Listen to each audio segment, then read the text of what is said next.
पिता ने अपनी बेटी की सगाई करवाई। लड़का बड़े अच्छे घर से था, तो पिता बहुत खुश हुए। लड़के और लड़की के माता-पिता का स्वभाव बड़ा अच्छा था, तो पिता के सिर से बड़ा बोझ उतर गया। शादी से पहले लड़के वालों ने लड़की के पिता को खाने पर बुलाया। पिता की तबीयत ठीक नहीं थी, फिर भी वे ना कह सके।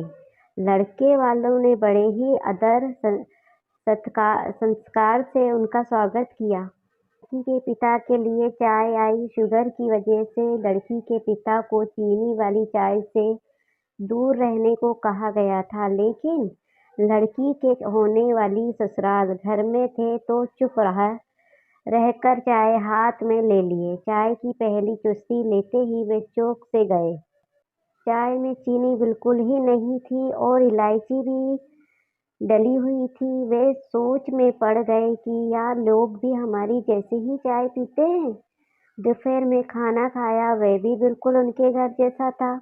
दोपहर में आराम करने के लिए 2 तकिए, पतली चादर, उठते ही सौंफ का पानी पीने को दिया गया।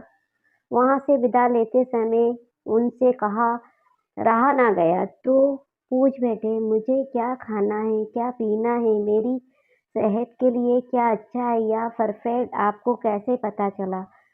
तो बेटी की सास ने धीरे से कहा कि कल रात को ही आपकी बेटी का फोन आ गया था और उसने कहा कि मेरे पापा स्वभाव से बड़े सरल हैं, बोलेंगे कुछ नहीं, प्लीज अगर हो सके तो आप उनका ध्यान रखिएगा।